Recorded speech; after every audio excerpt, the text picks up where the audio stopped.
नमस्कार, मैं हूं आपके साथ अंकिता पाल। बुलेटिन की शुरुआत करते हैं। राजधानी रायपुर में लगातार बढ़ते अपराध से लोग परेशान हैं। ताजा मामला राजधानी रायपुर के पंडरी इलाके से सामने आया, जिसमें दो युवकों की हरकतों से मोहल्ले वाले काफी ज्यादा परेशान हैं। इन दोनों युवकों के हौसले इतने बुलंद हैं कि लगातार आने जाने वाले लोगों पर पत्थरबाजी करते हैं, शीशियां फेंकते हैं, साथ ही सभी के घर पर पत्थर ईंट की बौछार कर रहे हैं। इन युवकों में खौफ नाम की कोई भी चीज नजर नहीं आ रही है। पेश है ये रिपोर्ट।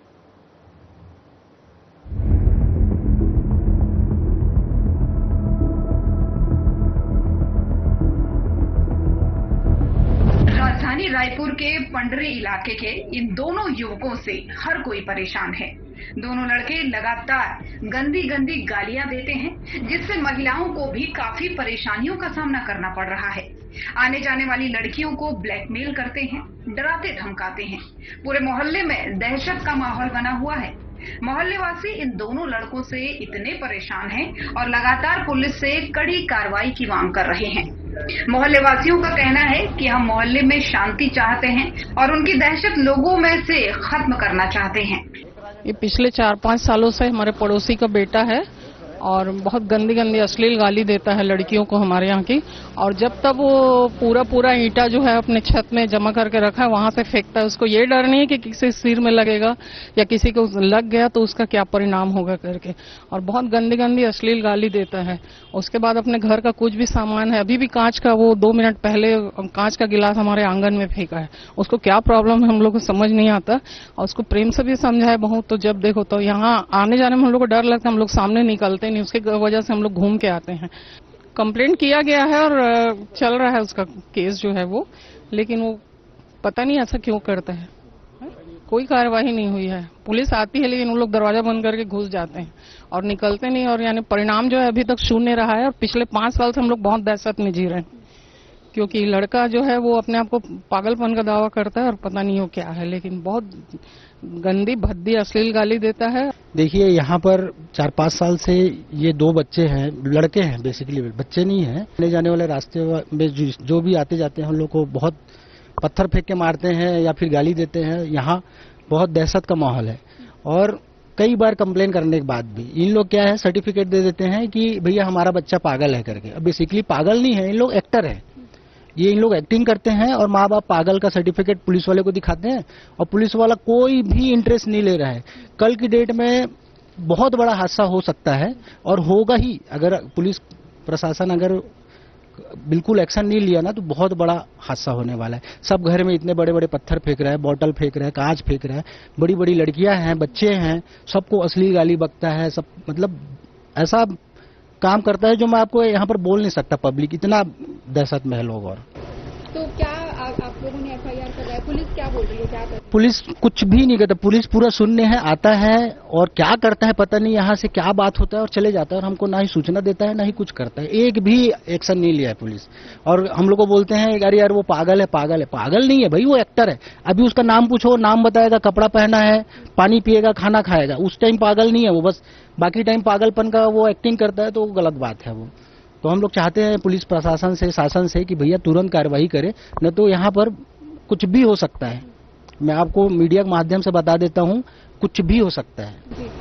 क्या कुछ नियत है लोग, क्या कुछ कारण है कि इस वजह से इन लोग ये सब कर रहे हैं? अपने आप को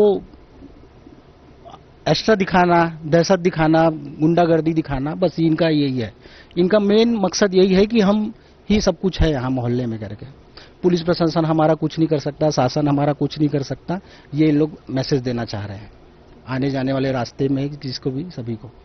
मैं खुद भी अधिवक्ता हूँ और मतलब यहाँ पे इसके ऊपर एक तो एफआईआर हो भी चुका है और केस चल भी रहा है और लोक अदालत में बार बार डाल लेते करके वो लोग बचते जा रहे हैं। लेकिन इन लोग का जो प्रकोप है वो मतलब बंद ही नहीं हो रहा है। कल ही की जो घटना है ये है कि यहाँ जो सरकारी काम काज चल रहा है अंडरग्राउंड करने का, बिजली के पाइप को, उसको मिट्टी तल जाने की कोशिश किया है। ठीक है, अब वो वैसे ही अपने आप में बहुत बड़ी घटना हो सकती है, आतंकवादी घटना भी आ जाएगी ये। जैसे कि आप आजकल रोज देख रहे होंगे कोई ट्रेन में पत्थर मार रहा है, पटरी उखाड़ रहा है, ये उस तरह की घटना ही है। इसलिए इन पर नगर निगम तरफ से और गवर्नमेंट तरफ से, कलेक्टर तरफ से जरूर सख्त कार्रवाई होनी ही चाहिए। इसके अलावा ये हमारा ऐसे जीना हराम करके रखा है आए दिन, मतलब जो पत्थर एग्जैक्ट अब समझ लीजिए ईंट, पूरा फुल साइज ईंट वो सीधा अपने हाथ में लेता है और यहाँ पे हमारे शेड में मारता है। और हमको गंदी गंदी मोलेस्टेशन की धमकी देता है। और इसके अलावा जो उसका जो गाली जो लगातार चलता रहता है ना, उसकी बहन रोकती है। उसके घर में उसकी बहन भी है, शायद 31 साल बड़ी होगी। वो लड़का खुद 24 साल का है पूरा, वो कोई अवयस्क नहीं है, कोई नाबालिग कहीं से कुछ भी नहीं है। तो परिवार में और कौन कौन है? माँ बाप भी हैं? उसकी एक माँ है, उसका बाप, उसकी एक बहन और दोनों जुड़वा भाई हैं। और जो जिसके नाम से केस है वो प्रतीक वर्मा, उसका नाम ही दर्ज यहाँ पे शासन विरुद्ध प्रतीक वर्मा, ठीक है। और वो लोग अलग अलग तरीके का बस प्रपंच करते रहते हैं कैसे बच जाएं। और उसमें से एक प्रपंच यही है कि झूठ झूठ उसका मानसिक स्थिति वगैरह का शो करते रहेंगे जगह जगह। वो सब पूरा फर्जी है, क्योंकि अगर मानसिक स्थिति उसका कमजोर रहेगा तो बहुत सारी चीजों में दिखेगा, पर वो सिर्फ ईंट पत्थर मारता है। कल वो हमारे छत में कूद गया और हमारे जो धार्मिक झंडा लगा हनुमान जी का झंडा, ठीक है, उसको वो फाड़ के ले गया। अब झंडा दिख ही नहीं रहा कहाँ पे गया है। उसके डंडे को जो पाइप था बड़ा सा प्लास्टिक का, उसको पूरा तोड़ दिया। और तोड़ने के बाद हमारे घर का जो दूसरा हिस्सा आंगन, वहां से वो ऊपर से जो कि उसका छत दिखता है वहां से फेंक दिया। अब उसका दहशत का स्थिति देखिए, कल तो बिल्कुल ऐसी स्थिति हो गई थी हम लोग किसी गब्बर सिंह के इलाके में आ गए हैं। और वो हमारा जो जितना जीना हराम कर रहा है, इसलिए मेरी ये अपील है कि उसके खिलाफ सख्त से सख्त कार्रवाई की जाए। ये 2 साल से इसकी घटना चल रही है, प्रतीक वर्मा और प्रांजल वर्मा की।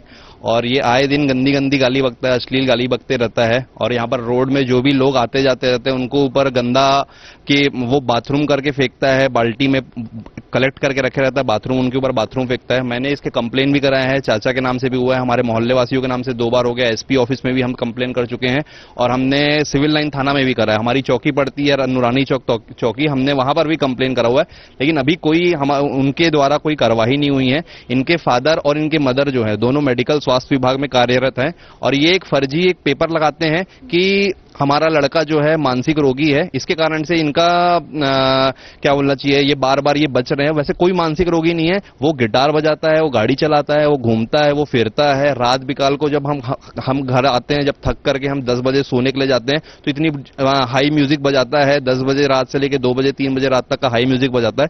तो हम मोहल्ले वाले से सो भी नहीं पा रहे हैं। और यहाँ पर जिस तरीके से यहाँ मेरी बहनें हैं और यहाँ पर सबके घर में यानी कि और भाभियां हैं, तो सबको अनाप शनाप बहुत गंदी गंदी गालियां बकते रहते हैं लोग। और माँ बाप दोनों के दोनों नौकरी है, सरकारी नौकरी में, तो कोई देखने वेखने वाला नहीं है। इनकी क्या प्रॉब्लम है, क्या डिस्प्यूट है, फैमिली डिस्प्यूट क्या है, उस चक्कर में लोग ये प्रॉब्लम क्रिएट कर रहे हैं। आप खुद भी वकील हैं, क्या लगता है क्या कुछ इसमें हो सकता है?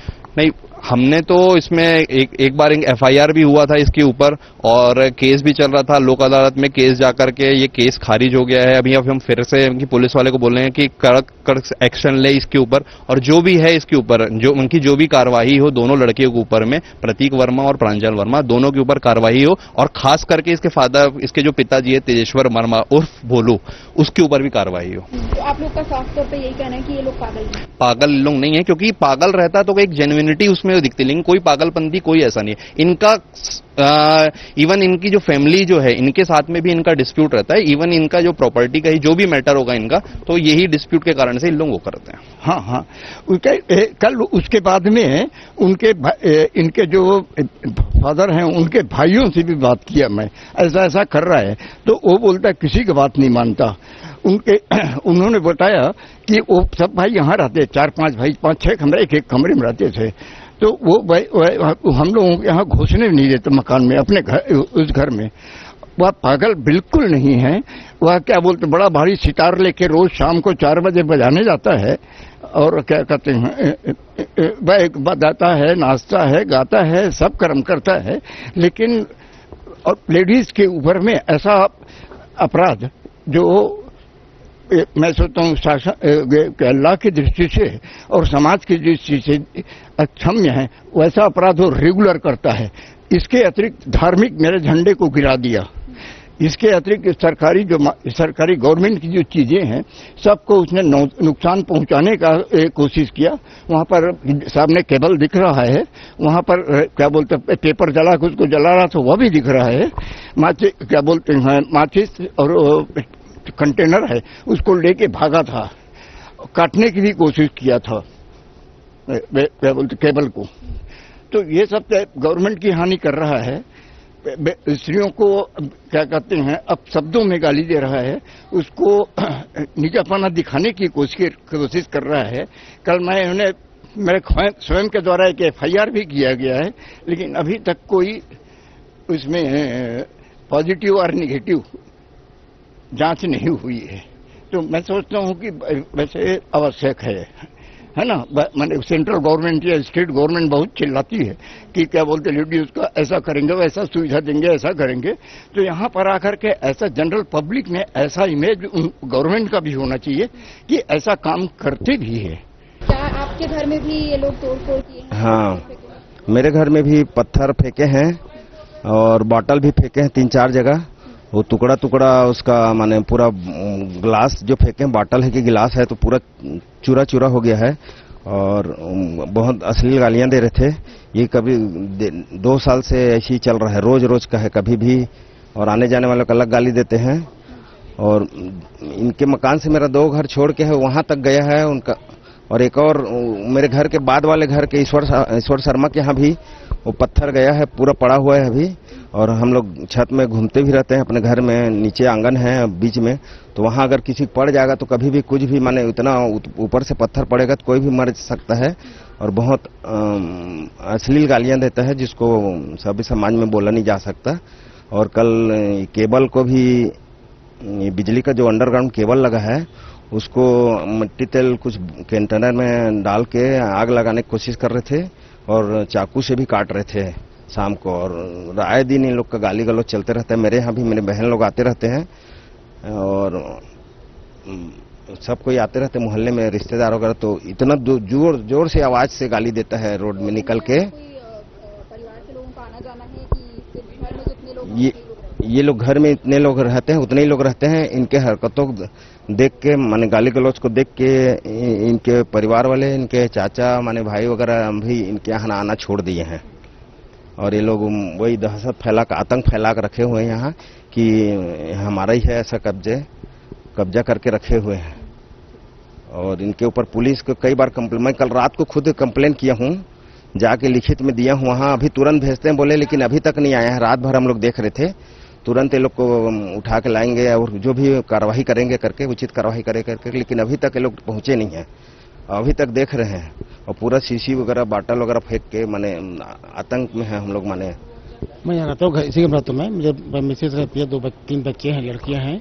ये 24 घंटा मतलब गाली गलौज असली गालियाँ बकते रहता है। ये बोलता तुम साले अपने औकात में रहो, औकात में रहो, औकात में औकात दिखाता है। रास्ते चलने वालों को वो क्या देखने को हर घर बजा दिए तो उसे पत्थर मारेगा, ऊपर गाली बकता है। बीच में देख तो 12 पुलिस वाले थे, जो 12 पुलिस वालों के साथ गाली बकने लगा। उसके बाद उसकी बहन आ गई, बहन आकर के पुलिस वाले जब समझा रहे थे तो पुलिस वालों का जो लड़की है वीडियो बना रही थी कि देखो मैं तुम कैसे तो फंसाती हूँ तो वीडियो बना करके। इसके बाद तुम्हें औकात है, अब ये पूरा गिटार वीडियो बनाते हैं लेकिन इसके बावजूद भी लोग डरते नहीं। कोई डर नहीं, बोलते सब बोलते हैं आप तुम औकात में रहो, हम लोग बहुत बड़े हैं, औकात हैं। इसे रात में 10 बजे 11 बजे अल्लाह अकबर करके चीख कर चिल्लाकर 2 घंटा 4 घंटा चिल्लाते रहता है वो। तो ये लोग मुसलमान हिंदू है ये। इसके बाद क्या थे, फुल साउंड में डीजे बजाता रात में ये, मतलब लोगों को जीना यहाँ पर रखा है। हर घर पत्थर मारना, पहले पत्थर मारना, ऊपर ईंटे पत्थर छत पड़े हुए हैं। चुपी तो गाली करना, अश्लील गालियां करते हैं और इनका केवल लोगों को दहशत फैला कर रखना है। किसी पर ड्रग्स एक्चुअल में ड्रग्स एडिक्ट है ये। गिटार बजाते हैं तो क्या म्यूजिक वगैरह? म्यूजिक में नहीं, ये तो डीजे बजाते हैं घर में, डीजे। गिटार ले घूमने जाता है, पगल खांसवा वो पढ़ने जाता है, बोलते पढ़ने जाते हैं, गिटार सीखने जाता है, घूमने वाले जाता है रोज। जैसे माँ बाप कहते हैं हॉस्पिटल काम करते हैं दोनों, और वो तो कोई तो कंट्रोल नहीं है, माँ बाप सहयोग करते हैं। इसके साथ एक मामा है भानु प्रताप वर्मा, वो भी उत्सहयोगी है, जो बताते उनको सलाह देते रहते इनको ऐसा करो। इन लोग कितने साल से रह रहे हैं यहाँ पर? बचपन से रहे लोग यहाँ पर, 40-50 साल हो गया। जो घटना है वो अभी सामने अभी 4-5 साल चल रहा है, 4-5 साल का है ये। इनका पारिवारिक जो भी रहा होगा उस कारण से इनके हरकतों कारण से इनके परिवार और लोग आना बंद कर दिए हैं। उनको संपर्क करो बोलते हम नहीं जानते, बोलते हम नहीं जानते, बोले आप लोग जानो, आप लोग भुगतो, आप लोग परेशान रहो, ये भगवान का है। तो ऐसे में शासन को चाहिए, पुलिस में कई बार कंप्लेंट चुका है, कल सुबह एसपी दिए हैं, कल शाम को ये तुमको कहते दिए हैं, कोई कार्रवाई नहीं है। चौकी में दिए हैं 112 कम से कम 8 से 10 बार, एक बार आ चुका है, कोई कार्रवाई नहीं। 12 बोलते हम कुछ नहीं कर सकते, आप थाना जाओ। तो ऐसे में इनको खिलाफ में कार्रवाई करना चाहिए, जो भी कारण हो, या कोई कहते हैं कि कार्रवाई करना चाहिए शासन को। बताइए, आप कब से यहाँ पर काम कर रही हैं? मेरे को 2-3 साल हो गया मैडम। तो जब भी आना जाना करती हैं, क्या रहता है मोहल्ले की स्थिति क्या रहती है? गाली बकते रहता, हमको देखता, पत्थर फेंकता, ईटा फेंकता, अभी भी सीसी बॉटल फेंका है, अभी भी पड़ा है, मेरे ऊपर लगने वाला था, लगते लगते बच गई, लेकिन मैं हट गई। ऐसे करते रहता, कई गंदा गंदा गाली बकता, माँ बहन सबको एक कर देता है। हमको भी सुनने में कितना शर्म लगता है, बहुत गाली देता है। तो कभी चोटें तो नहीं आई आप लोगों को? नहीं, चोटें नहीं आई, आमने सामने गिरते रहता है। कभी इससे पहले कभी किसी को, महिला को या फिर किसी की? नहीं, लेकिन गाली बकता, पत्थर फेंकते रहता है, कई आते जाते लोग को सबको फेंकता है, मारता है, सब कोई करता है, लेकिन इधर बहुत फेंकता है, ईटा फेंकता, पत्थर फेंकता, कभी कुछ फेंक देता है, किसी के ऊपर लग जा सकता, वही करता है वो। वहीं इस मामले को लेकर सिविल लाइन थाना क्षेत्र में इस मामले की रिपोर्ट दर्ज कराई गई है, जिसके बाद से हमारी टीम सिविल लाइन थाना क्षेत्र पहुंची, जहां पर थाना प्रभारी ने बताया कि मामले को लेकर पुलिस कई बार दोनों लड़कों के घर भी जा चुकी है, पर दोनों युवक पुलिस के साथ भी बदतमीजी करते हैं। दोनों लड़के मानसिक रूप से अस्वस्थ हैं, जिनका उनके माता पिता के पास एक सर्टिफिकेट भी है। पुलिस ने कहा कि मामले पर अभी कार्रवाई की जा रही है और निश्चित रूप से ठोस कदम इस मामले में उठाया जाएगा। वहीं एसपी से भी बातचीत में पता चला कि मामले पर दोनों लड़कों को कई बार समझाइश दी जा चुकी है, लेकिन इसके बाद भी अगर ये नहीं सुधरे तो उन पर कड़ी कार्रवाई की जाएगी।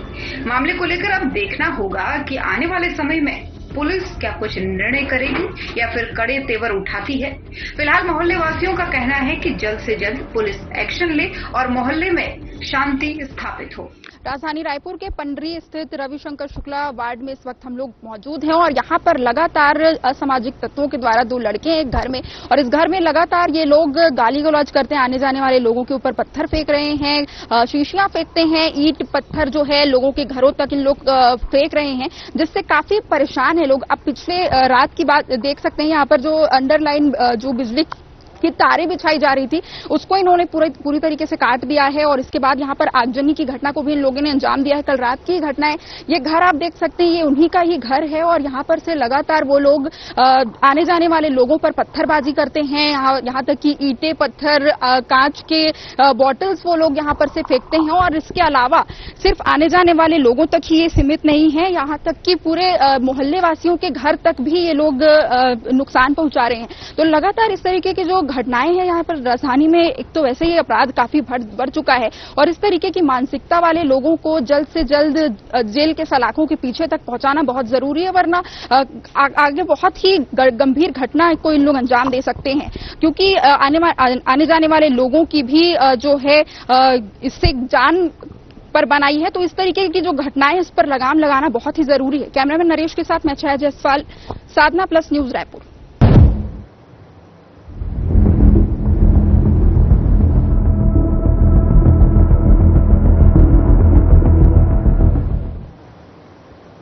तो वहीं सरगुजा जिले के उदयपुर विकासखंड का रामगढ़ प्रमुख पर्यटन स्थल के रूप में देश विदेश में विख्यात है। शासन के निर्देशानुसार रामगढ़ की पावन धरा पर विश्व पर्यटन दिवस के अवसर पर विशेष कार्यक्रम आयोजित किया गया है। इस कार्यक्रम में स्थानीय और स्कूली बच्चों ने अपनी सांस्कृतिक प्रस्तुतियों में सबका मंत्रमुग्ध कर दिया, और इस अवसर पर स्कूली बच्चों को तारामंडल प्रदर्शनी भी दिखाई गई। विश्व पर्यटन दिवस पर आयोजित कार्यक्रम में जनपद उपाध्यक्ष नीरज मिश्रा के आतिथ्य में शुरुआत हुई, और उन्होंने इस अवसर पर विश्व पर्यटन दिवस के महत्व और पर्यटन के क्षेत्र में सरगुजा जिले की समृद्धि का उल्लेख किया। इसके साथ ही स्कूली बच्चों ने अपनी सांस्कृतिक प्रस्तुतियां भी दी, जिसमें उन्होंने छत्तीसगढ़ की संस्कृति और परंपराओं को दर्शाया है।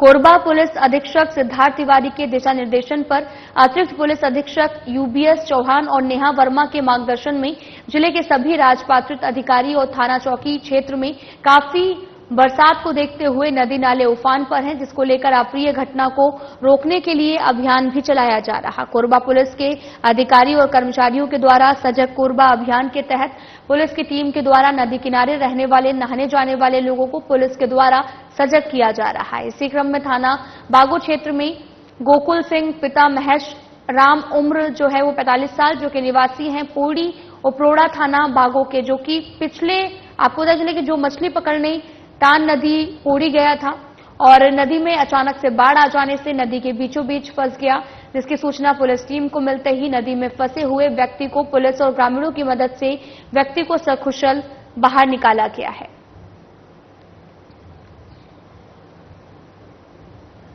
सरगुजा पुलिस द्वारा हॉली क्रॉस महिला महाविद्यालय में विधिक जागरूकता कार्यक्रम का आयोजन किया गया। इस आयोजन के माध्यम से छात्राओं को नवीन कानून संहिता, महिलाओं से संबंधित अपराध, कार्यस्थल पर महिलाओं का संरक्षण अधिनियम पर विस्तृत जानकारी भी दी गई है और पुलिस टीम द्वारा यातायात के नियम सहित सड़क सुरक्षा के उपायों, साइबर अपराधों के रोकथाम पर छात्राओं को जागरूक किया गया। कार्यक्रम के दौरान कॉलेज की छात्राओं द्वारा महिला संबंधी अपराधों, उनके रोकथाम पर नाट्य कार्यक्रम के जरिए छात्राओं को जागरूक किया गया है।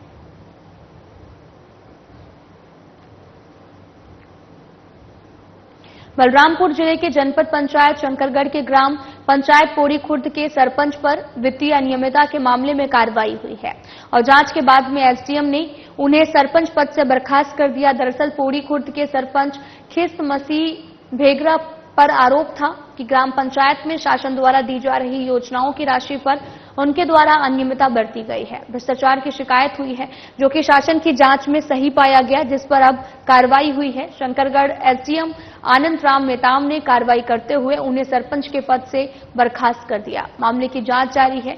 एसडीएम ने बताया कि ग्राम पंचायत में अब नए सिरे से सरपंच मनोनीत किए जाएंगे, जिसके लिए कार्रवाई भी जारी है।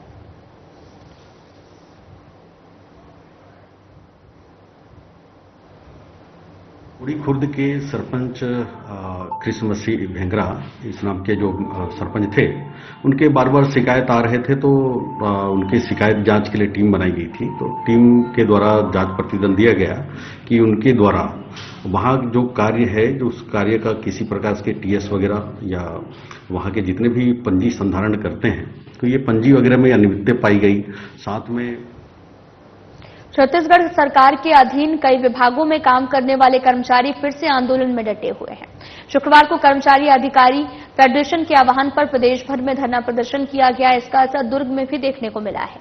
प्रदेश में 6,000 करोड़ के डीए एरियर्स के लिए भी 5 लाख राज्य सरकार के कर्मियों ने शुक्रवार को आंदोलन किया। कई सरकारी कार्यालयों में काम करने वाले कर्मचारी अधिकारी आंदोलन में शामिल हुए। कर्मियों ने दुर्ग में हिंदी भवन के सामने काम बंद कर कलम बंद हड़ताल कर अपनी आवाज भी बुलंद की। इस दौरान सरकारी कार्यालय में सन्नाटा पसरा रहा। सरकारी अधिकारियों, कर्मचारियों ने प्रदर्शन के दौरान कहा कि प्रदेश में मोदी की गारंटी पूरी नहीं हुई है। 100 दिन में महंगाई भत्ता देने की बात भी कही गई, लेकिन वो अधूरी है। पिछली सरकार ने भी यही काम किया था, जिसके कारण छत्तीसगढ़ के से जो है उनका सुपड़ा साफ हो गया था। अधिकारी कर्मचारी सरकार को बदलने की ताकत रखते हैं।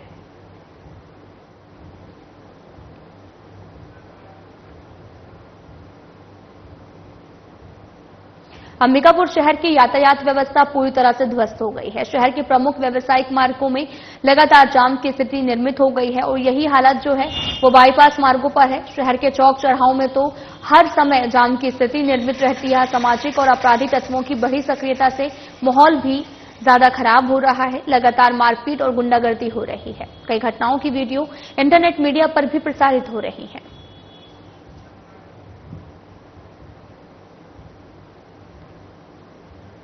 अतिरिक्त पुलिस अधीक्षक यूबीएस चौहान और साथ ही नगर पुलिस अधीक्षक कोरबा भूषण एक्का के नेतृत्व में थाना प्रभारी कोतवाली के साथ में अनुभाग में संचालित बैंक सराफा गोल्ड लोन पेट्रोल पंप अधिकारियों के साथ बैठक की और सुरक्षा संबंधी आवश्यक दिशा निर्देश दिए गए हैं।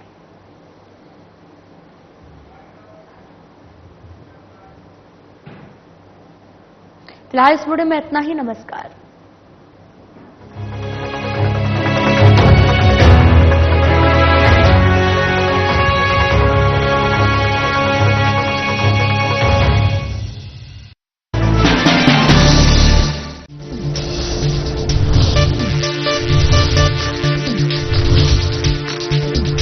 साधना इंस्टीट्यूट के छात्र हर साल नए नए जगहों पर, नए नए संस्थानों पर काम करने के लिए जाते हैं, उन्हें प्लेसमेंट मिलता है और साथ ही साथ वो संस्थानों का और साधना इंस्टीट्यूट का नाम भी रोशन करते हैं। तो अगर आप इलेक्ट्रॉनिक मीडिया, मास कम्युनिकेशन में अपना करियर बनाना चाहते हैं तो साधना इंस्टीट्यूट आपके लिए एक सबसे बढ़िया विकल्प है।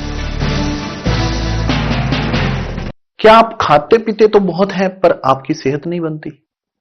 भूख कम लगती है, वजन नहीं बढ़ता? दरअसल मेन बात खाना पीना खाना नहीं है, मेन बात है खाया पिया लगना। और अगर खाया पिया लगेगा नहीं तो आपकी सेहत बनेगी कैसे? इसलिए हमारी संस्था सन्यासी आयुर्वेदा ने एक ऐसी दवा का निर्माण किया है जो कि आपके पाचन तंत्र को, आपके लिवर को दुरुस्त करने का काम करती है। इस दवा से आपकी भूख बढ़ेगी, आप खाना अच्छे से खाएंगे और वो पूरी तरह से हजम होगा तो आपके शरीर में अपने आप खून बनेगा, हड्डियां मजबूत होंगी, शरीर पर मांस चढ़ेगा, ताकत महसूस होगी और आपका वजन बढ़ने लग जाएगा। सिर्फ 699 रुपए की पूरे 1 महीने की दवा होती है और आप इसे घर बैठे 01145454545 पर फोन करके दवा मंगवा सकते हैं।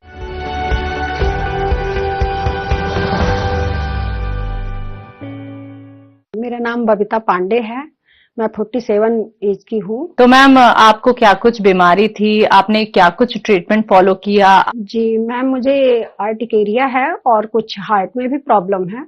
और दवाइयाँ आपने कौन कौन सी इस्तेमाल की हैं और ये बीमारी आपको कितने वक्त पुरानी है? बीमारी मैम ये 25 ईयर से है मुझे। और दवाइयाँ इस समय मेरी A केयर चल रही है, B केयर चल रही है, तुलसी प्लस चल रही है। कैसा महसूस कर रही हैं? आराम है आपको? हाँ जी, आराम है मुझे। जी, तो हकीम साहब को लेके कुछ कहना चाहेंगे आप? जी जी, बस उनकी दवाइयाँ इसी तरह फायदा करती रहें और उनको बहुत बहुत धन्यवाद जो हम लोगों का ख्याल रखते हो इतना।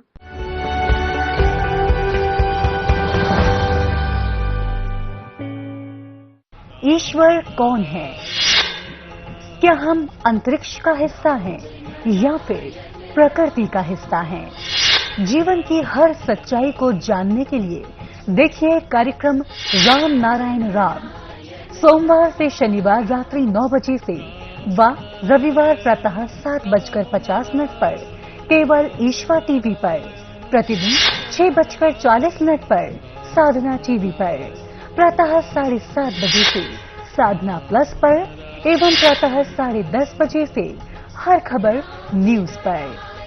अधिकांश लोगों की धारणा है कि आयुर्वेदिक इलाज स्लो और लंबा होता है और गंभीर रोगों को हैंडल नहीं कर सकता, लेकिन जीवा आयुर्वेद ने लोगों की सोच को बदल कर रख दिया है। जीवा आयुर्वेद ने 20 लाख से अधिक पेशेंट्स की पर्सनलाइज्ड चिकित्सा की है और 400 से अधिक स्टाफ आपकी सेवा में अवेलेबल है। यदि आपको लगता है कि आपकी बीमारी ठीक नहीं हो रही है तो एक बार जीवा आयुर्वेद में जरूर कॉल करिए। तो अभी तुरंत 70 42 40 40 40 पर कॉल करिए।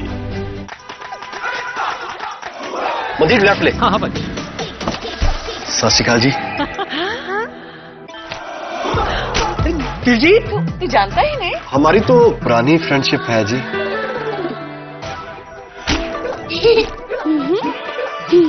मैं क्या जी, सब जानते हैं, जहाँ देखे मारियो, अपना समझ के खा लियो। दिलजीत, एक सेल्फी तो बनती है ना?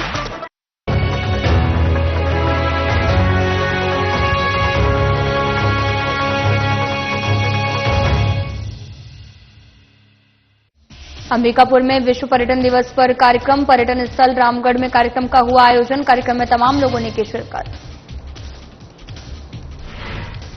कोरबा में प्राकृतिक आपदा को लेकर प्रशासन अलर्ट, नदी किनारे रहने वाले लोगों को किया अलर्ट, अप्रिय घटना के रोकथाम के लिए चलाया अभियान। अंबिकापुर में हॉली क्रॉस महिला महाविद्यालय में जागरूकता कार्यक्रम, आयोजन को लेकर छात्राओं को किया जागरूक, छात्राओं को नए कानून की दी जानकारी। बलरामपुर में सरपंच पर लगा भ्रष्टाचार का आरोप, सरकारी काम में भ्रष्टाचार को मिली शिकायत, एसडीएम ने सरपंच को किया बर्खास्त। दुर्ग में डीए एरियर्स के लिए आंदोलन जारी, 5 लाख से ज्यादा सरकारी कर्मियों का आंदोलन, स्कूलों में पढ़ाई और दफ्तरों में काम रहा ठप।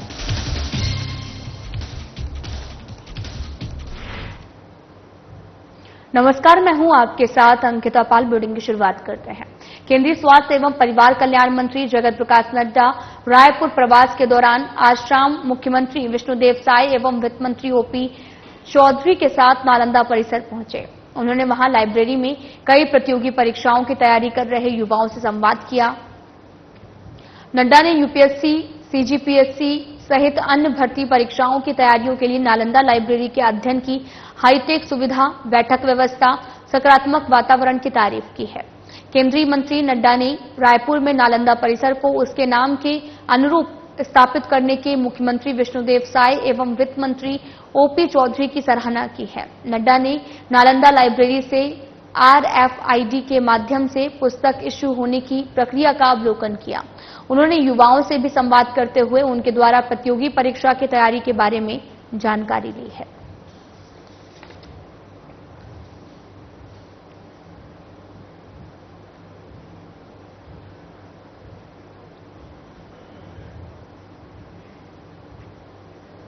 मुख्यमंत्री निवास कार्यालय में माओवादी हिंसा से पीड़ित बस्तर के लगभग 55 नागरिकों को आमंत्रित किया गया, जो हाल ही में अपनी व्यथा और समस्याओं को व्यक्त करने दिल्ली गए थे। व्यक्त करने के लिए जहां पर मुख्यमंत्री विष्णुदेव साय मौसम खराब होने के कारण उड़ान बाधित होने से कार्यक्रम में शामिल नहीं हो पाए। मुख्यमंत्री विष्णुदेव साय की अनुपस्थिति में उनकी धर्मपत्नी कौशल्या देवी साय ने माओवादी हिंसा पीड़ित बस्तरवासियों का स्वागत किया है।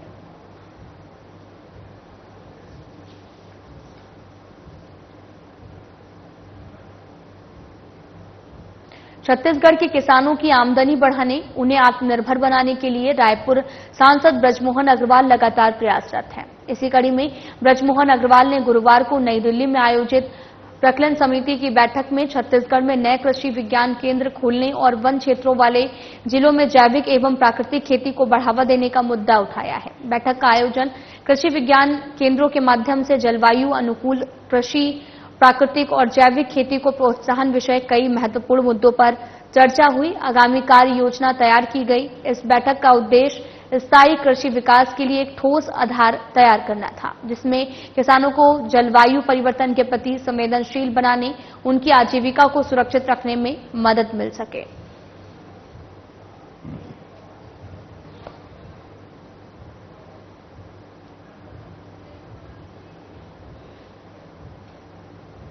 सरगुजा जिले के उदयपुर विकासखंड का रामगढ़ प्रमुख पर्यटन स्थल के रूप में देश विदेश में विख्यात है। शासन के निर्देश के अनुसार रामगढ़ की पावन धरा पर विश्व पर्यटन दिवस के अवसर पर विशेष कार्यक्रम आयोजित किया गया।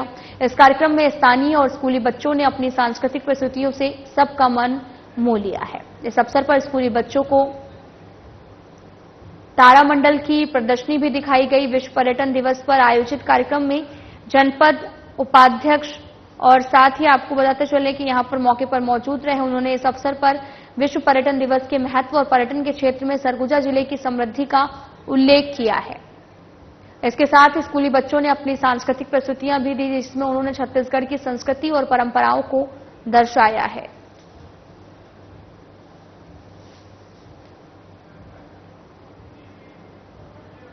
कोरबा पुलिस अधीक्षक सिद्धार्थ तिवारी के दिशा निर्देशन और अतिरिक्त पुलिस अधीक्षक यूबीएस चौहान और नेहा वर्मा के मार्गदर्शन में जिले के सभी राजपात्रित अधिकारी थाना चौकी क्षेत्र में काफी बरसात को देखते हुए नदी नाले उफान पर हैं, जिसको लेकर अप्रिय घटना को रोकने के लिए अभियान चलाया जा रहा। कोरबा पुलिस के अधिकारी और कर्मचारियों के द्वारा सजग कोरबा अभियान के तहत पुलिस की टीम के द्वारा नदी किनारे रहने वाले, नहाने जाने वाले लोगों को पुलिस के द्वारा सजग किया जा रहा है। थाना बागू क्षेत्र में गोकुल सिंह पिता महेश राम 45 साल के निवासी पोड़ी उपरोड़ा थाना बागू, जो कि मछली पकड़ने तान नदी पोड़ी गया था, नदी में अचानक से बाढ़ आ जाने से नदी के बीचों बीच फंस गया, जिसकी सूचना पुलिस टीम को मिलते ही नदी में फंसे हुए व्यक्ति को पुलिस और ग्रामीणों की मदद से व्यक्ति को सकुशल निकाल लिया गया है।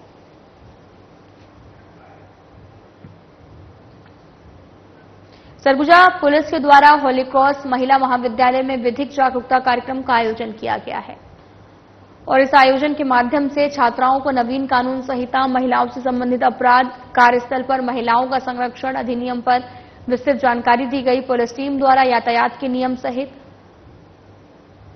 सड़क सुरक्षा के उपायों और साइबर अपराधों के रोकथाम पर छात्राओं को जागरूक किया गया। और कार्यक्रम के दौरान कॉलेज की छात्राओं के द्वारा महिला संबंधी अपराधों उनके रोकथाम पर नाटक कार्यक्रम के जरिए छात्राओं को जागरूक किया गया है।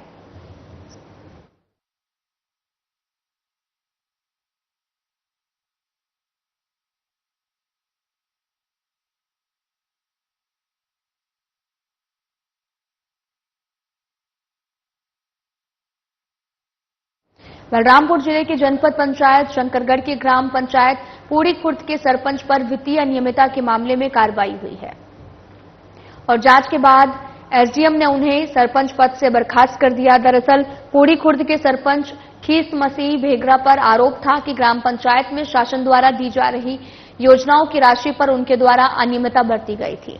भ्रष्टाचार की शिकायत हुई थी जो कि शासन की जांच में सही पाया गया है, जिस पर अब कार्रवाई हुई और शंकरगढ़ एसडीएम आनंद राम नेताम ने कार्रवाई करते हुए उन्हें सरपंच पद से बर्खास्त कर दिया और मामले की जांच जारी है।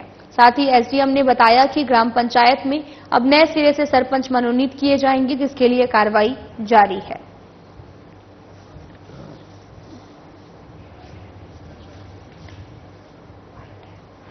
ये चलेगा। पूड़ी खुर्द के सरपंच कृष्ण मसीह भेंगरा इस नाम के जो सरपंच थे, उनके बार बार शिकायत आ रहे थे, तो उनकी शिकायत जांच के लिए टीम बनाई गई थी। तो टीम के द्वारा जांच प्रतिवेदन दिया गया कि उनके द्वारा वहाँ जो कार्य है, जो उस कार्य का किसी प्रकार के टीएस वगैरह या वहाँ के जितने भी पंजी संधारण करते हैं, तो ये पंजी वगैरह में अनियमितता पाई गई। साथ में जो पेंशन प्रकरण होते हैं उनमें भी वितरण में भी अनियमितता पाई गई। तो ये बहुत सारे जो है जो नियम है, तो नियम विरुद्ध कार्रवाई की गई थी। तो इसको जांच करने के पश्चात इनको 23 तारीख को बर्खास्त कर दी गई है और इसकी सूचना संबंधित विभागों को और हमारे निर्वाचन कार्यालय को दी गई है। छत्तीसगढ़ सरकार के अधीन कई विभागों में काम करने वाले कर्मचारी फिर से आंदोलन में डटे हैं। शुक्रवार को कर्मचारी अधिकारी फेडरेशन के आह्वान पर प्रदेश भर में धरना प्रदर्शन किया गया है और इसका असर दुर्ग में भी देखने को मिला। प्रदेश में 6,000 करोड़ के डीए एरियर्स के लिए भी 5 लाख राज्य सरकार के कर्मियों ने शुक्रवार को आंदोलन किया। कई सरकारी कार्यालयों में काम करने वाले कर्मचारी और अधिकारी आंदोलन में शामिल हुए। कर्मियों ने दुर्ग में हिंदी भवन के सामने काम बंद कर कलम बंद हड़ताल पर अपनी आवाज बुलंद की है। इस दौरान सरकारी कार्यालय में सन्नाटा पसरा है। सरकारी अधिकारियों कर्मचारियों ने प्रदर्शन के दौरान कहा कि प्रदेश में मोदी की गारंटी पूरी नहीं हुई है। 100 दिन में महंगाई भत्ता देने की बात कही गई थी, लेकिन वो भी अधूरी है। पिछली सरकार ने भी यही काम किया था। इस कारण से छत्तीसगढ़ से उनका सुपड़ा साफ हो गया। अधिकारी कर्मचारी सरकार को बदलने की ताकत रखते हैं। अधिकारी कर्मचारी फेडरेशन के पदाधिकारी वीएस राव, प्रांत अध्यक्ष स्वास्थ्य विभाग ने इस धरना प्रदर्शन को लेकर जानकारी दी। उन्होंने बताया कि कर्मचारी और अधिकारी केंद्रीय कर्मचारियों के समान गृह भाड़ा और 4 स्तरीय समयमान वेतन की मांग भी कर रहे हैं। मोदी की सरकार ने 240 दिन की जगह पर 300 दिन का अवकाश नकदीकरण की गारंटी दी है और अभी तक पूरी नहीं हुई है, जिसे लेकर क्रमबद्ध तरीके से आंदोलन चल रहा है। अधिकारी कर्मचारी फेडरेशन के आह्वान पर आज पूरा विभाग हड़ताल पर है, जो कि हमारी 4 मांगे सरकार से है कि सरकार हमें 4% डीए जो कि जनवरी से देना चाहिए, किंतु आज पर्यंत तक वो हम कर्मचारियों को आज तक अप्राप्त है। साथ ही साथ जो छुट्टियां होती है, ईएल होता है, वो 240 दिन है। अन्य राज्य की सरकारें उसे 300 दिन कर दी है, किंतु आज तक हमारी जो छत्तीसगढ़ सरकार है उसे 300 दिन नहीं किया है। इसकी मांग है और 4 स्तरीय वेतन मांग। इन सब मुद्दों को लेकर के आज हम सभी कर्मचारी आज यहाँ पर एकत्रित होकर के हड़ताल पर लगे हुए हैं और हम चाहते हैं कि मीडिया के माध्यम से उन तक ये संदेश पहुँचे कि कर्मचारियों का हित कितना आवश्यक है और इसका जो घाटा हो रहा है एक कर्मचारियों का, यदि हम कैलकुलेशन करें तो इसमें एक कर्मचारियों को बहुत ज्यादा हानि हो रही है और मैं चाहूंगा कि सरकार जो है इसको संज्ञान में लेते हुए त्वरित इस पर कार्रवाई करे। अंबिकापुर शहर की यातायात व्यवस्था पूरी तरह से ध्वस्त हो गई है। शहर के प्रमुख व्यावसायिक मार्गों में लगातार जाम की स्थिति निर्मित हो गई है और यही हालात जो हैं वो बाईपास मार्गों के भी हैं। शहर के चौक चौराहों में तो हर समय जाम की स्थिति रहती है। असामाजिक और आपराधिक तत्वों की बढ़ी सक्रियता से माहौल भी अशांत हो गया है। लगातार मारपीट, गुंडागर्दी भी हो रही, कई घटनाओं की वीडियो इंटरनेट मीडिया पर भी प्रसारित हो रही है। इसके बाद भी ऐसे तत्वों के विरुद्ध प्रभावी कार्रवाई नहीं हो रही है। अमानक सिलेंसरों पर भी जो प्रेशर हॉर्न है या फिर 3 सवारी यात्रा, आपको पता चले कि यात्रा करने वालों पर ट्रैफिक नियमों के उल्लंघन पर यातायात पुलिस अभी तक करोड़ों रुपए वसूल रही है। अतिरिक्त पुलिस अधीक्षक यूबीएस चौहान और नगर पुलिस अधीक्षक कोरबा भूषण एक्का के नेतृत्व में थाना प्रभारी कोतवाली के साथ अनुभाग में संचालित बैंक, सराफा, गोल्ड लोन, पेट्रोल पंप अधिकारियों के साथ बैठक की है। सुरक्षा संबंधी आवश्यक दिशा निर्देश दिए गए। वर्तमान में सरहदी जिलों में हुई घटनाओं के संबंध में पुलिस अधीक्षक सिद्धार्थ तिवारी द्वारा समीक्षा की गई, जिसमें सामने आई खामियों को दुरुस्त करने बैंक प्रबंधन को निर्देशित कर उन्होंने थाना चौकी प्रभारियों से उनके क्षेत्र के अंतर्गत संचालित बैंकों की सुरक्षा ऑडिट कराया गया है।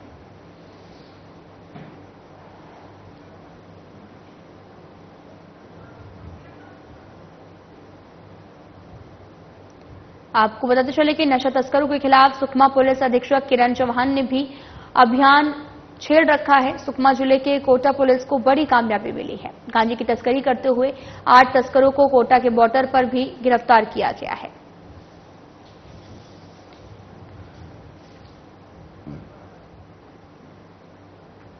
नौकरी लगाने के नाम पर झांसा देकर ठगी करने के मामले में सरगुजा पुलिस ने सख्त कार्रवाई करते हुए पुलिस ने मुख्य आरोपी को गिरफ्तार कर लिया है। चौकी रघुनाथपुर पुलिस टीम द्वारा मामले में आरोपी के खिलाफ सख्त कार्रवाई की गई है। फिलहाल पुलिस आरोपी से पूछताछ कर मामले की जांच में जुटी हुई है। नाबालिग को शादी का झांसा देकर जबरन दुष्कर्म करने के मामले में सरगुजा पुलिस ने कड़ी कार्रवाई की है। पुलिस ने मामले में आरोपी को गिरफ्तार कर लिया है। पुलिस ने गिरफ्तार आरोपी से पूछताछ कर आगे की कार्रवाई में भी जुट गई है।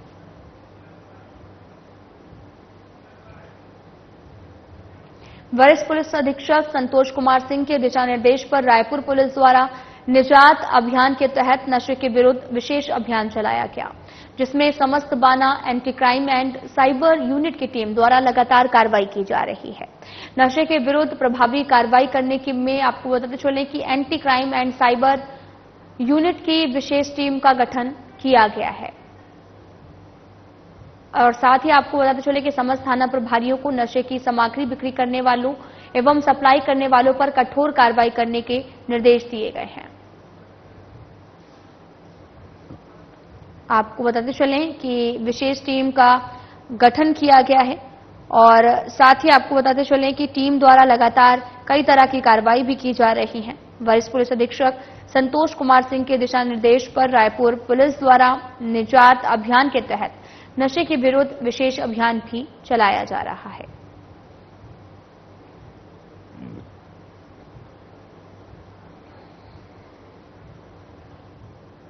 डेंगू के रोकथाम को लेकर सरकार गंभीर है। वाणिज्य उद्योग और श्रम मंत्री लखनलाल देवांगन ने कोरबा नगर और पूरे जिले में डेंगू से बचाव रोकथाम के लिए कलेक्टर को पत्र लिखकर आवश्यक कदम तत्काल उठाने के निर्देश दिए हैं, जिसके बाद से सारे जरूरी कदम उठाए जा रहे हैं।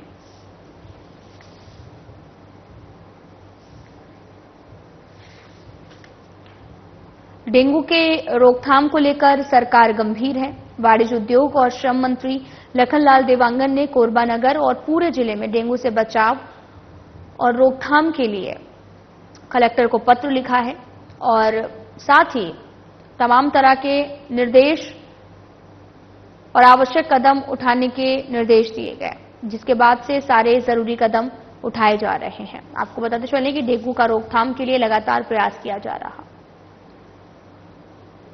कंचन विहार कॉलोनी डूमर तालाब निवासी अजीत मिश्रा, जो डूमर तालाब के गौरीशंकर मंदिर में पुजारी का काम करते हैं, उनसे नौकरी दिलाने के नाम पर ठगी की गई है।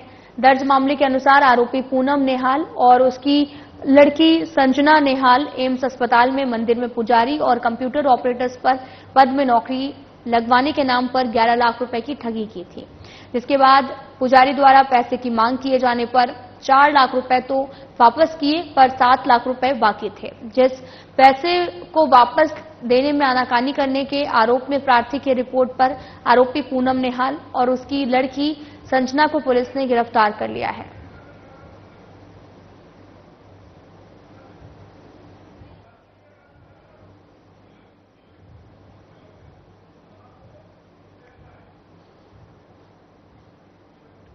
तो खबर रायपुर से है, जहां पर पुलिस को बड़ी सफलता हाथ लगी है। चेन स्नैचिंग करने वाले 2 अंतर्राज्यीय आरोपियों को पुलिस ने गिरफ्तार किया है। और साथ ही आपको यह भी बताते चलें कि प्राथमिकी दर्ज होने के चंद घंटे के भीतर ही आरोपी को पकड़ लिया गया है। डेडी नगर थाना क्षेत्र के अंतर्गत ये पूरा मामला बताया जा रहा, जहां पर अलीशा मोटर्स के पास चेन स्नैचिंग की घटना को अंजाम दिया गया था। दोनों आरोपी महाराष्ट्र के बताए जा रहे। आरोपियों के कब्जे से चोरी के सोने के चेन मंगलसूत्र को जब्त किया गया है। साथ ही घटना में प्रयुक्त 2 पहिया वाहन को भी जब्त किया गया और जब्त मशरूका की कुल कीमत लगभग 2 लाख रुपए बताई जा रही है। राजधानी रायपुर में अपने निवास कार्यालय में गृह मंत्री विजय शर्मा ने बस्तर शांति समिति के लोगों से मुलाकात की है।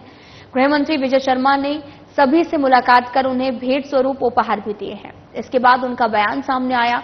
उन्होंने कहा कि जिन लोगों पर जीवन हमेशा के लिए बर्बाद हो गया है, आईईडी के चपेट में आने से गांव-गांव के लोग अपने ही गांव में रहने में से जो है वो दहशत में हैं। हजारों लोग परमानेंट डिसेबल हो गए हैं, चाहे वो आईईडी ब्लास्ट हो या फिर नक्सलियों का आतंक। उन्होंने कहा कि जो मानव अधिकार की बात करते हैं उनके विषय पर कोई चर्चा क्यों नहीं करता है। ये सभी आज एक साथ खड़े हुए हैं, आगे भी बढ़ रहे हैं। पीड़ित हैं नक्सलियों के आईडी ब्लास्ट से, जो परमानेंटली डिसेबल्ड हो गए, जो जीवन भर के लिए अपंगता के साथ जीने के लिए मजबूर हो गए। नक्सलियों ने बस्तर के गांव-गांव में विकास के मार्ग पर आईईडी बिछा रखा है और इसी आईईडी में जो आईडी किसी को नहीं पहचानता, ना ही वो आर्म्ड फोर्सेस को ही पहचानता है, ना वो जानवरों को पहचानता है, ना गांव वालों को पहचानता है, ना मीडिया कर्मियों को पहचानता है। उस आईडी के ब्लास्ट होने से गांव के लोग अपने गांव में ही दहशत में रहते हैं। अनियंत्रित तौर पर बिना मतलब के ये काम किया जा रहा है, जिसके कारण हजारों लोग परमानेंटली डिसेबल्ड हो गए हैं। किसी का पैर कट गया है, किसी के आंख नहीं दिखती है, किसी का हाथ कट गया है, कोई अन्य ढंग से अपंग हुआ है, चाहे वो आईडी ब्लास्ट हो या नक्सलियों के आक्रमण के कारण हो। ये सारे लोग आज उठकर खड़े हुए हैं और ये कहना चाहते हैं उन लोगों से जो मानवाधिकार की बात करते हैं और आकर के नक्सलवादियों का समर्थन करते हैं, उन लोगों से कि इनके विषय पर चिंता क्यों न की जाए, इनके विषय पर कोई चर्चा क्यों नहीं करता है, बस्तर के इस दर्द को क्यों नहीं समझा जाता है, बस्तर के लोगों के इस परेशानी पर कब चर्चा होगी। और उन लोगों को इस बात का ताकीद होना चाहिए, इस बात का एहसास होना चाहिए कि अगर सरकार, माननीय विष्णुदेव साई जी की सरकार, माननीय अमित शाह जी के संकल्प से बस्तर से और पूरे छत्तीसगढ़ से, पूरे भारत से नक्सलवाद को समाप्त करने के लिए आगे बढ़ रहे हैं, तो उसमें जबरदस्ती का प्रोपेगेंडा खड़ा करके सुरक्षा बलों के मनोबल को तोड़ने का काम नहीं करना चाहिए। क्या हुआ है नक्सलवाद से बस्तर में, ये सब आपके सामने है। चाहे वो विकास के मार्ग पर हो, चाहे वो व्यक्तिगत जीवन के मार्ग पर हो, ये सब कुछ आपके सामने है। मुझे तो बड़ा ही आश्चर्य है, मैं बहुत अभिभूत हूं। आज सब आकर के यहां मेरे सरकारी निवास पर भी आए हैं। ये सब तो माननीय राष्ट्रपति महोदया से मिलकर आए हैं, ये तो माननीय केंद्रीय गृह मंत्री जी से मिलकर आए हैं। और मैं आपको ये भी बताना चाहता हूं कि जेएनयू पर भी जाकर के ये लोग आंदोलन करके आए, डीयू में जाकर आंदोलन करके आए, जंतर मंतर में धरना देकर आए। इन लोगों ने समूचे दिल्ली में पूरी दुनिया के प्रेस के सामने अपनी बात रखी। प्रेस कॉन्फ्रेंस में कोई नेता नहीं खड़ा था, ये लोग स्वयं खड़े होकर के इन्होंने अपनी बात रखी। और आज दिल्ली अब ये बात समझने लगा है कि बस्तर का दर्द क्या है, क्या दर्द नक्सलियों ने बस्तर को दिया हुआ है। यह बात दिल्ली। बस्तर शांति समिति के लोग दिल्ली में अपनी बात रखकर छत्तीसगढ़ लौटे हैं, लेकिन अब उनकी सुरक्षा को लेकर कई सवाल खड़े हो रहे हैं, क्योंकि ये सभी लोग अब नक्सलियों की निशाने पर भी होंगे। इसके साथ ही जो पीड़ित लोग हैं उनकी पेंशन मिलने या फिर न मिलने की बात पर गृह मंत्री विजय शर्मा ने कहा कि सीएम के ध्यान में पेंशन को लेकर बात है, कल इस पर भी निर्णय ले लिया जाएगा। इसके साथ ही उन्होंने उनकी सुरक्षा व्यवस्था को लेकर कहा, सुरक्षात्मक विषय पर चर्चा की गई है, मैंने पहले भी इस पर जानकारी ली थी और ये सभी ऐसे लोग हैं जो पूरी तरह से सुरक्षित हैं।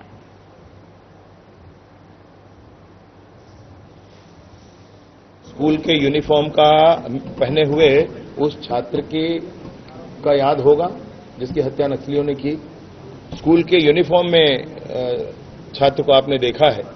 माने इस तरह की घटनाएं तो अब हो रही हैं, इस तरह के घटनाएं नक्सली कर रहे हैं, जो कि निंदनीय है, बिल्कुल गलत है।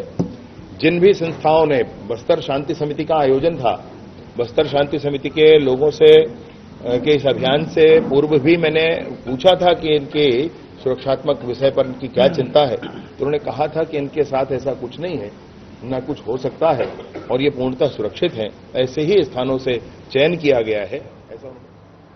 प्रदेश में बढ़ रही लगातार आपराधिक घटनाओं, लगातार बढ़ रहे चाकूबाजी और कई तरह के अपराध राजधानी में सामने आ रहे हैं। बीते कुछ दिनों से अपराध चरम पर है। इसको लेकर के कांग्रेस के लोग गृह मंत्री से इस्तीफा भी मांग रहे हैं। मामले पर गृह मंत्री विजय शर्मा का बयान सामने आया है और साथ ही आपको बताते चले कि चाकूबाजी की भी घटना पर उन्होंने कहा कि ये चिंता का विषय है, इस पर अभी और भी काम करने की आवश्यकता है। इसके साथ ही उन्होंने इस्तीफा की मांग करते हुए कहा कि सीएम ने जितना काम किया है उतना काम करेंगे। मैं पूछना चाहता हूं, बीरनपुर में जब मार दिया गया था तो मुख्यमंत्री कौन थे छत्तीसगढ़ के? जब भुवनेश्वर साहू को मारा गया तो मुख्यमंत्री कौन थे? मुख्यमंत्री भूपेश बघेल जी तो जाकर नहीं मिले। वहां पर 10 किलोमीटर में जिनका घर था, मंत्री थे, वो भी जाकर उनसे नहीं मिले, उनके विधायक जाकर नहीं मिले, उनके घर नहीं गए कभी। मैं तो 4 दिन लोहारेडी में रहकर आया हूं, हर घर परिवार से मिलकर आया हूं। जो घटना हुई हो गई, लेकिन उसके बाद सरकार के क्या एक्शन होने चाहिए। कवर्धा में भगवा ध्वज के विषय पर हजारों को पीटा गया, सारे बाजार पीटा गया, किसी एक का सस्पेंशन हुआ, किसी एक पर कार्यवाही हुई? क्या किया था तत्कालीन सरकार ने? वर्तमान में माननीय विष्णुदेव साय जी ने बहुत ही स्पष्टता के साथ सारे कार्यों का, सारे बातों का निर्देशन किया है और मैं ये सोचता हूं कि घटना तो हो गई, परंतु उस घटना के बाद सरकार कितनी संजीदा रही, यह प्रश्न होना चाहिए। अभी वर्तमान में भी सारे विषयों को लेकर के, वहां हुए तीनों घटनाओं को लेकर के एक वाणिज्य उद्योग और श्रम मंत्री लखनलाल देवांगन ने इमली डूंगू वार्ड में आयोजित कई विकास कार्यों का भूमि पूजन किया। कार्यक्रम को संबोधित करते हुए मंत्री देवांगन ने कहा कि चुनाव में जनता का आशीर्वाद मिलने के बाद सबसे पहले डीएमएफ से सभी वार्डों के विकास कार्यों के लिए राशि स्वीकृत कराई जाएगी और हर वार्ड में कार्य प्रारंभ किए जाएंगे। मंत्री देवांगन ने कहा, जिला खनिज न्याय मत से शहर और वार्डों की सूरत बदलने के लिए संकल्पित होकर कार्य किए जा रहे हैं, ताकि पिछले कुछ सालों में जिस तरह के वार्ड विकास कार्यों के लिए तरसे उसकी कमी जल्द से जल्द दूर की जा सके, लोगों को सड़क समस्या समेत अन्य परेशानियों से निजात मिल सके।